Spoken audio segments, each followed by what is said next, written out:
বৈভব Suryavanshi Chennai super কিংসকে just উড়িয়েই দিল, পুরো উড়িয়ে দিল।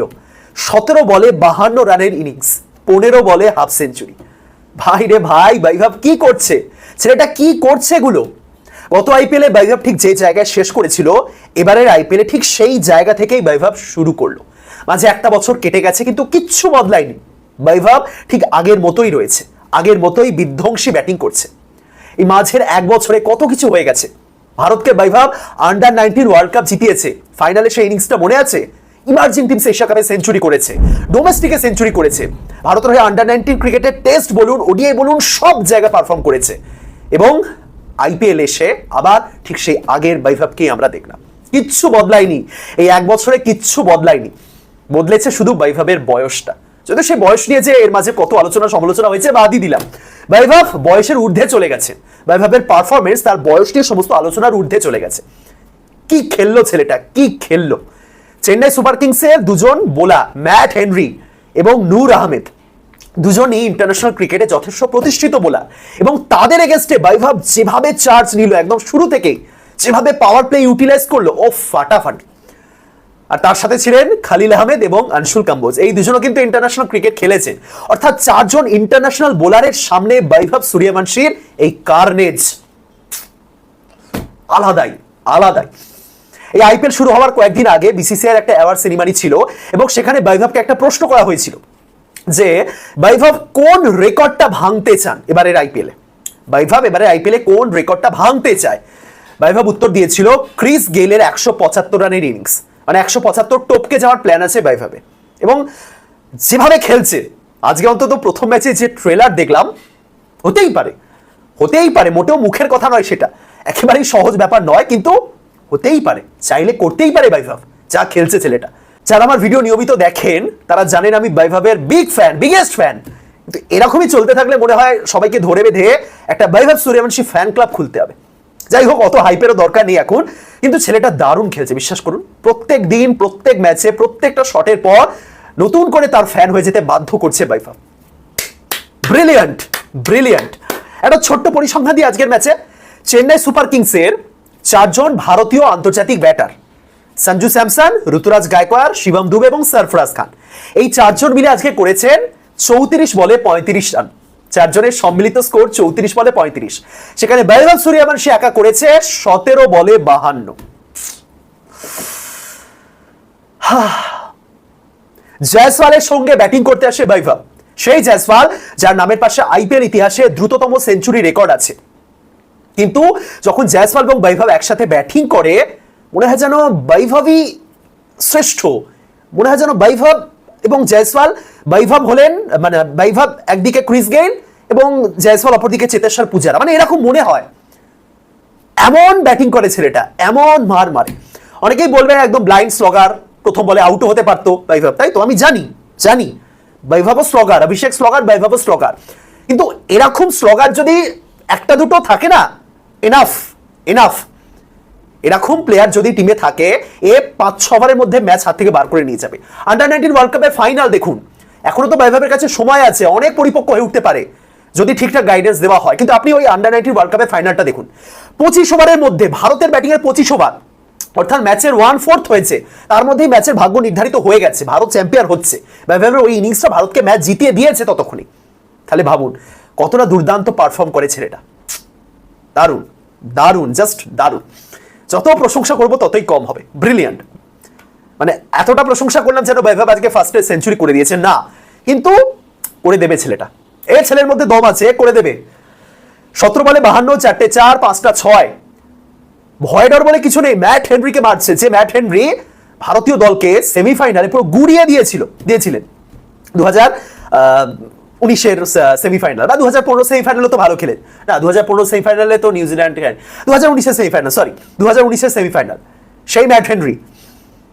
বৈভব সূর্যবংশী কোনো ভয় বলে কিচ্ছু নেই, ওফ, আলাদাই। নূর আহমেদ কি একদম আরামসে ছক্কা টক্কা মেরে দিচ্ছে। Well done, well done. Chennai super কিংসের অ্যাকচুয়ালি কি হয়েছে আমি জানি না, মানে কি করলো আজকে তারা চেন্নাই সুপার কিংস, এটা মানে চেন্নাইয়ের গোটা ব্যাটিং লাইনআপের মধ্যে আমি সবচেয়ে অবাক হলাম শিবম দুবের ব্যাটিং দেখে। প্রথম বলে ওরকম একটা শট মারলেন, কিন্তু তারপরে ওটা কি শট মারতে গিয়ে আউট হলেন। 4 বলে 6 করে যে শিবম দুবে আউট হলেন, যে শটটা তিনি ওই জায়গাতে খেললেন আনএক্সপেক্টেড। তিনি জানেন তিনি আউট হয়ে যাওয়ার পর আর কিছু নেই, আর ব্যাটিং জুটি থাকবেই না, ওই জেমি ওভারটনকে টেনে নিয়ে যেতে হবে। কিন্তু তাও অতগুলো ওভার বাকি থাকার সময় তো তিনি যে ছক্কাটা মারতে গেলেন, মানে অ্যাকচুয়ালি দুবে থেকে নট এক্সপেক্টেড। ভারতীয় দলে যখন দুবে খেলেন এর থেকে অনেক অনেক অনেক বেশি ম্যাচিউরড ইনিংস খেলে। আজকে যেন দুবেকে দেখে মনে হলো, মানে আজকে চেন্নাই দলটাকে দেখে মনে হলো যে ছন্ন ছাড়া, এরা জানে না কোন সময় থামতে হবে, কোন সময় চালাতে হবে। আপনি ভাবুন না, এই জেমি ওভারটন যে 36 বলে 43 রানে ইনিংস খেললেন, আর কেউ যদি ওই 43 রানে ইনিংস খেলতো তাহলে টিমের স্কোর 150+ হয়ে যেত। কেউ যদি ধৈর্য ধরে আর 36টা বল এরকম খেলতো, আপনি দেখুন না, স্যামসন 7 বল, গায়কোয়াড় 11 বল, আয়ুষ মাত্রে 1 বল, ম্যাথু শট 7 বল, সারফরাজ 12 বল, Kartik 15, Kartik uncapped debut match বাদ দিন, দুবে 4 বল। এই যে এত 5 বল 6 বল 10 বল করে প্রত্যেকে খেলে গেছে, কেউ যদি 36টা বল খেলে দিত, চেন্নাই তো 150 তুলে দিত। তারপরও হারতো, বাট স্টিল চেন্নাইয়ের ব্যাটিং দেখে আজকে কি খেললো এটা, যেখানে প্রত্যেক ম্যাচে 200 হচ্ছে, সেখানে চেন্নাই এটা কি করল। হ্যাঁ আমি জানি টস জিতেই একরকম ম্যাচ জেতার কাছাকাছি চলে এসেছে রাজস্থান রয়্যালস, কিন্তু এভাবেও আত্মসমর্পণ না করলেও হতো। চেন্নাই আজকে যেটা করলো, সবার আগে ওপেনিং জুটি চেঞ্জ করা উচিত চেন্নাইয়ের। আয়ুষ মাত্রাকে ওপেনিং এ পাঠানো হোক এবং তার সাথে সঞ্জু ওপেনিং করুন, 3 নম্বরে গায়কোয়াড় আসুন। কারণ ঋতুরাজ গায়কোয়াড় এমন প্লেয়ার যিনি ওই অ্যাঙ্কারের ভূমিকা পালন করতে পারেন, এটুকুনি আমরা দেখেছি অতীতে। সুতরাং একটু পরে আসুন, তিনি 3 নম্বরে নামুন, ঠিক আছে।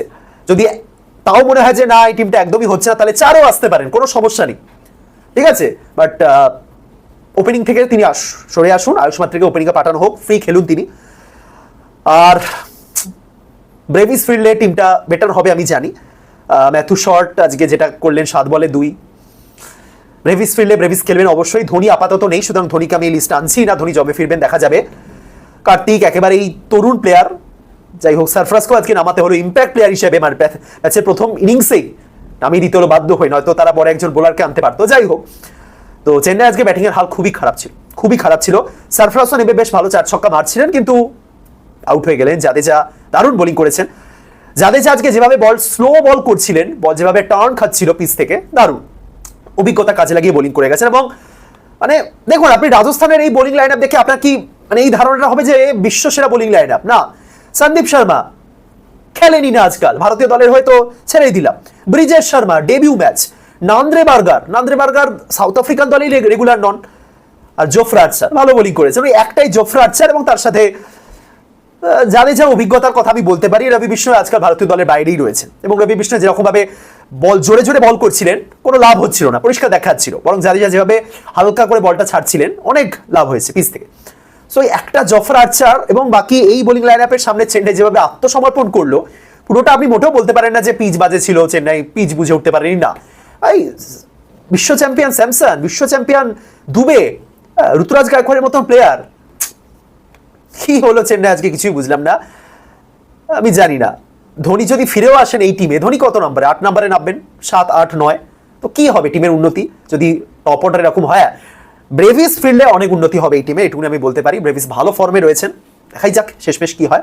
তবে চেন্নাইয়ের ব্যাটিং খুবই প্যাথেটিক হয়েছে আজকে। রাজস্থানের বোলিং ভালো হয়েছে আমি মানছি, কিন্তু চেন্নাইয়ের ব্যাটিং তার চেয়ে বেশি প্যাথেটিক হয়েছে। হ্যাঁ, নান্দ্রে বার্গার যে বলটাতে উইকেট তুললেন শুরুতে, বোল্ড করলেন, যেটা দুর্দান্ত বল, একেবারে জাস্ট দুর্দান্ত সঞ্জু স্যামসন এগেইনস্টে। আর তার মানে এই নয় গোটা ম্যাচে আনপ্লেবেল বল এসেছে, না। এবং তারপর চেন্নাইয়ের বোলিং নিয়ে অ্যাকচুয়ালি কিছু বলারই নেই, কারণ চেন্নাইয়ের বোলিংকে জাস্ট উড়িয়ে দিয়েছে বৈভব সূর্যবংশী। ইয়াশাসী জয়সওয়াল দেখুন, অনেকে বলতে পারে স্লো খেলেছেন, কিন্তু আমার ভালো লেগেছে আজকে। ইয়াশাসী জয়সওয়াল বুঝতে পেরেছেন যে এই টিমে তিনি আর সেই ইয়ংস্টার নন যিনি প্রথম বল থেকে নামবেন, 4 ছক্কা মারবেন, এবং তার সঙ্গে যে ক্রিজে রয়েছে সে তাকে পুরো ফুল সাপোর্ট দেবে, যেমনটা জস বাটলার করতেন। জয়সওয়াল জানেন যে এই মুহূর্তে তার সঙ্গে জস বাটলার নেই, যে রয়েছে সে তার থেকেও বেশি ছটফটে, তার থেকেও বেশি বিধ্বংসী ব্যাটিং করতে পারে, বৈভব সূর্যবংশী।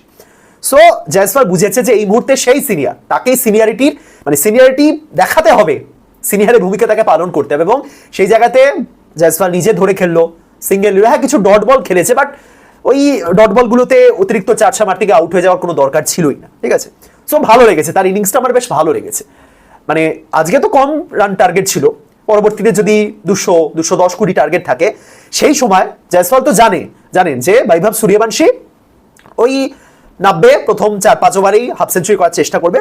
সো ওই জায়গাতে জয়সওয়ালকে বুঝতে হবে যে আমি ওকে একটু মানে ছাড় দিই, আমি তাকে এই ভরসাটা দিই যে আমি আছি, তুই খেল ভাই। তো সেই জায়গাটা যদি জয়সওয়াল পালন করতে পারেন তাহলে খুবই ভালো। অ্যাকচুয়ালি আমি ভেবেছিলাম যে জয়সওয়ালকে এই টিমের ক্যাপ্টেন করা হবে যখন সঞ্জু স্যামসন চলে গেলেন, বাট স্টিল রিয়ান পরাগকে দেওয়া হয়েছে। বাট যাই হোক, জয়সওয়ালের মধ্যে কিন্তু লিডার হওয়ার ক্ষমতা আছে। অ্যাটলিস্ট আজকের ম্যাচে যেভাবে ব্যাটিং করলেন জয়সওয়াল, ভালো লেগেছে না। জুরেলকে 3 নম্বরে পাঠানো হয়েছে, এটাও একটা মানে মেবি আজকের জন্য পাঠানো হয়েছে, আমি জানি না জুরেল 3 নম্বরে খেলবেন কিনা, কারণ হেটম্যার 3 নম্বরে ভালো অপশন হতে পারে।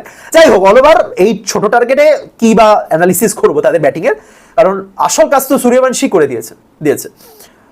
একটা 14 বছরের ছেলে বারবার দিয়েছে ওই তিনি এরকম হয়ে যাচ্ছে, সরি মানে সূর্যবংশীকে তিনি বলার কোনো দরকার নেই, বাচ্চা ছেলে ভাই। যাই হোক, দারুণ, ওয়েল ডান বয় বৈভব সূর্যবংশী। চলুক, হয়ে যাক একটা ফার্স্ট টেস্ট সেঞ্চুরি, হয়ে যাক 175 ভাঙার একটা চেষ্টা। দেখুন 175 মুখে মুখে ভাঙা যায় না, কিন্তু যে ছেলেটার মধ্যে সেই একটা ব্যাপার রয়েছে, যে ছেলেটা অ্যাকচুয়ালি বলতে পারে যে আমি 175 ভাঙার চেষ্টা করছি, সে ছেলেটা অ্যাকচুয়ালি ভাঙতে পারে। সো দেখাই যাক না কি হয়। ক্রিস গেইলও খুশি হবেন এরকম একটা প্লেয়ার যদি 175 ভাঙতে পারে।